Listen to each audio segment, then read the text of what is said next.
Hello，又係我。今日咧我就唔再講啲咩時事啊、政治啊、熱門話題啊咁啊。講啲得意啲嘅嘢啦。咁啊當然啦，可能我講呢啲咁得意啲嘅嘢，可能係淨係得我自己覺得得意嘅啫。可能你係唔會覺得得意嘅，不過都唔緊要啦，係咪？周時要換下話題咧，我覺得就唔會太悶啦。如果你成日都講嚟講去都係講啲咧，你唔煩我都悶啦，或者我唔悶你都煩啦，係咪？OK 啦，咁今日咧我就想分享下我所知道嘅美國人嘅禁忌啦。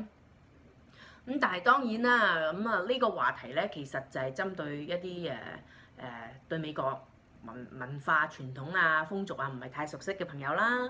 咁或者又針對一啲其實喺中國內地啊，或者喺香港、台灣嘅朋友，有啲真係唔係好清楚究竟係咩回事啦，或者你係新移民啊，或者你又真係對啲美國傳統係真係唔係咁熟悉嘅咁。如果你知咧，sorry 啊，當我講緊廢話俾你聽啦，但係都勉強聽下啦，俾下面啦。第一樣嘢咧，我就係想講咧，就係以前我都提及過嘅，就係美國人咧嗰種幽默感同我哋中國人嘅幽默感唔同嘅。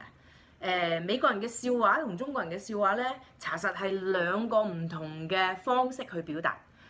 美國人嘅笑話咧就好略有內涵嘅，即係我哋所講嘅中國人講嗰啲咧，即係啲內涵段子啊，係咪？即係呢啲啊，講真啦，呢個係啲國語嘅表達方式啦。我哋廣東話講咧就係，即係佢美國人嘅笑話咧就比較含蓄啲嘅。即係等於你要諗下，究竟佢其實當中有咩意義咧咁？咁當然啦，10個美國人嘅笑話，美國笑話，中國人係可以笑得出嘅咧，可能都係不到1到2個嘅啫。即係仲要諗下，停頓咗先知道，原來佢想表達呢啲咁嘅笑話，哈哈又幾好笑喎咁。但係嗰種幾好笑咧，係唔會俾你笑到眼淚水都飆埋嗰隻咯。但係我哋中國人嘅特別廣東話計咧，嗰啲笑話咧，即係啲咩鹹鹹濕濕啊、核核突突啊，即係嗰啲先至為之笑話。你講啲好鬼正經嘅咧，未必有人笑㗎，係嘛？即係中國人嘅笑話咧，其實都唔一定話100%係一定好好笑。但係加咗少少嗰啲咁嘅核突鹹濕嘢咧，跟住就笑到個人都即係飆晒眼淚，可以完全失控嘅一種情況。即係又講俾你聽一樣嘢咧，就係美國人除咗呢個笑話嘅嗰種概念唔同之外咧，其實喺飯台啊，即係大家朋友之間咧，都會有一種多少一種禁忌。即係講一件我自己好親身經歷過嘅一件事。又都俾我真係尷尬到我而家都仲係好深刻嘅一件事，就係食緊飯嘅時候啦。有一次我食飯，同啲有熟嘅朋友，有啲唔係好熟嘅朋友，一枱人食飯，大家講嘢唔好冷場啊嘛。我就幾多嘢講嘅，但係即係都睇人啦咁。但係當時嗰種睇人咧，我係只不過即係話同佢傾偈係傾咩話題，而冇諗到。查實啲人係原來咁大禁忌喺飯台上面，就係講核突嘢。啲核突嘢唔係話一定要係屎尿飯嗰隻，即係有啲俾你想像到比較血腥嘅嘢咧，佢哋都驚啊！即係佢哋都覺得唔掂當。個古仔咧就係我哋去食飯，食西餐。西餐之中一樣好傳統嘅湯咧，就係除咗蘑菇湯之外啦，仲有番茄湯啦。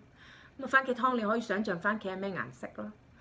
但係我哋嗰日食飯咧，嗰個番茄湯嘅顏色咧，係真係可以攞去電影拍戲咧，做血淋淋嗰一幕就肯定掂當啊！即係冇人分辨得到啊！即係嗰種紅色係紅到咁樣，個個都喺度講嘅，即係都會講下笑。哎呀，點解咁肉酸嘅？佢啲顏色好似血咁。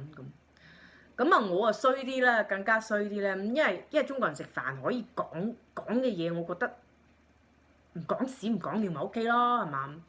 我就講咗句，我話：哇，會唔會係個廚師頭先切番茄嘅時候切咗隻手指落去啊？等分鐘我哋食下食下，可能撈咗隻手指出嚟嘅喎。咁就係呢一句 OK。即係我自己覺得我自己風趣喎，但係對於佢哋嚟講唔係風趣。跟住成枱人我係睇到我講完呢句之後咧，成枱人有着咗一半或者大半人係已經放低咗隻匙羹，將碗湯推開咗。仲要咧，即係熟嘅朋友就係、嘿你咁鬼衰㗎，搞到我都冇晒胃口，即係會講句完場翻啦。咁啊，當然我自己心裏邊好尷尬，我自己個樣都好尷尬，即係唔知笑好咧，淨行開啊，繼續飲埋我碗湯咧，淨話好似佢哋咁推開碗湯唔飲咧咁。真係好尷尬。咁而且有啲唔係好熟嘅朋友咧，即係仲俾啲面色我睇，啲眼掘掘咁，死得佢咁講嘢嘅，即係個心嗰度咁講啦，咁啊，即係已經好尷尬。咁我係已經停晒嘴死啦，講唔講好咧？即係點算咧？咁即係經過呢一次咯，我唔記得咗之後發生咩事啊。不過我記得就係、即係有朋友完場翻啊，講翻第二個話題咁啊，講翻其他嘢。咁但係我心裏邊都好尷尬，尷尬到我幾年之後啦，即係 N 咁多年啦，冇幾年多過幾年嘅，冇三不成幾啊嘛。咁我都仲係好尷尬咯，即係我見到嗰班朋友咧，我都仲係覺得死啦，佢仲會唔會記住我隻手指咧？咁咁啊依樣嘢啦，咁所以即是話我就有個忠告咧，就係話俾大家聽，如果你係同啲美國朋友食飯，喺你未清楚佢哋即係佢哋可以講笑嘅程度去到邊個位置嘅情況底下咧，千祈唔好講啲太血腥、太肉酸、太核突嘅嘢。核突嘅嘢咧，因為佢哋唔食內臟啊，唔食呢啲咁肉肉酸酸啲豬紅豬血啊嗰啲乜嘢咧，真係千祈唔好同佢哋講呢啲嘢。OK，即係當然啦，屎尿就肯定冇提啦，係咪食緊飯計？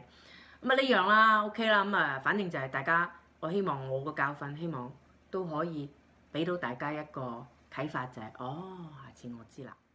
嗱咁啊，知道呢個問題之後咧，咁又要諗下第二個問題啦噃。咁我又有第二個問題咧，就係要同你哋講啦，一樣嘢咧就係原來我哋班中國人咧，由細到大開始啦嚇，即係由細到大啦。都係俾某個人或者某個政府或者某種思想困咗 N 咁多年，甚至乎有好多人而家喺中國都仲係俾呢個話題而困緊嘅。咁啊咩事咧？咁我就可以同你講咧，事情咧就係節日係咪嗰啲咩國際勞動節、咩國際兒童節，查實真係一個笑話，一個大話。美國其實係真係冇國際兒童節，冇五一勞動節，即係咩五一咩六一，其實美國係完全冇啦，係咪？即係如果你係一齊同我一樣喺美國生活嘅朋友咧，咁你應該知道係咯，我哋啲勞動節係9月份噶嘛，兒童節聽講過。係真係聽講過美國所謂嘅兒童節，但係冇人好似喺中國咁樣，哇6·1啦好嘢啊，買禮物俾小朋友，冇㗎，呢度冇節日嘅，又冇假放。咁所以即係話呢樣嘢咧，我又覺得即係好愚蠢咯，即係我哋好孤陋寡聞。咁啊當然勞動節可以喺每一個國家都會有佢自己嘅日期嘅，你可以定嘅。咁但係即係話點解要放個國際落去咧，大佬係嘛？邊個人發明呢個名㗎？咁當然啦，我就做過少少地嘅一個調查啦。咁就搜索過喂，點解會有五一國際勞動節啊？或者點解會有國際兒童節啊？咁我就唔慢慢喺度講啦，因為依啲古仔咧，就你上網可以喺 Google 啊，可以喺百度啊，可以 Yahoo 嗰度查咧。咁我又冇需要同你講呢啲。不過即是話，我就知道好大部分嘅中國人其實係唔知㗎，因為點解咧？就係仲有好多朋友喺中國嘅朋友，五一嘅時候啦、6·1嘅時候，都同我發微信啊、發短信啊，或者發郵件啊，咁話俾我聽。哎呀，節日快樂啊！咁。我唔知快樂都喺邊度咯，因為我哋呢度冇。咁我同佢哋講翻，喂，其實我呢度冇㗎噃。咁啲人仲會問翻我，冇理由㗎。咁國際勞動節喎、國際兒童節，你嗰度冇咁。咁所以即係我而家先可以同你講咧，就係我哋班傻豬咧、傻仔咧，就俾人呃咗。唔好意思，你可能聽到好似有高踭鞋嘅聲，係我隻狗喺個台底嗰度㗎㗎落。